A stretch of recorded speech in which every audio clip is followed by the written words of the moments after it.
વડોદરા શહેરમાં અકસ્માતોની વણઝાર યથાવત જોવા મળી છે। શહેરમાં સતત વધી રહેલા માર્ગ અકસ્માતોની વચ્ચે વધુ એક દુઃખદ ઘટના સામે આવી છે। તરસાલી બાયપાસથી જાંબુઆ બ્રિજ તરફ જતા માર્ગ ઉપર બાલાજી પેટ્રોલ પંપ નજીક ગંભીર અકસ્માત સર્જાયો હતો। મળતી માહિતી મુજબ અકસ્માતમાં એક મહિલાનું ઘટના સ્થળે જ કરુણ મોત નીપજ્યું છે।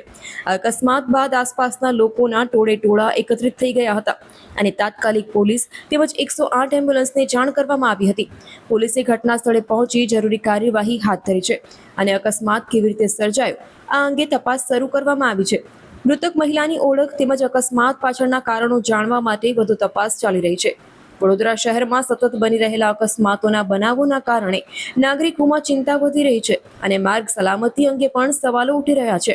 અહીંથી એક્ટિવા પર આવતા હતા તો લક્ઝરી વાળા અડફેટમાં લઈ લીધી, તો એ આગળ અડફેટમાં લીધી એટલે તઈ મારી મમ્મી પડી ગઈ અને માથું ફાટી ગયું, તો મારી મમ્મી તઈ એક્સપાયર થઈ ગઈ અને તરત જ અમે 108 ને ફોન કર્યો। વાળા આયા, કોઈ એક્શન ના લીધું। 1.5 કલાકથી મારી મમ્મીની ડેડ બોડી અહીં પડી છે પણ કોઈ એક્શન પોલીસ વાળા લેતા નહીં। આવું પીસીઆર આવેલી છે તોય કોઈ એક્શન લેવામાં આવતું નહીં।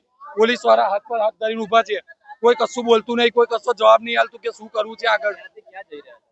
તરસાલી થી મારી ઘરે જ આવતા હતા, તરસાલી ચોકડી થી મારી ઘરે જ આવતા હતા। અમારે મકરપુરા રહેવાનું।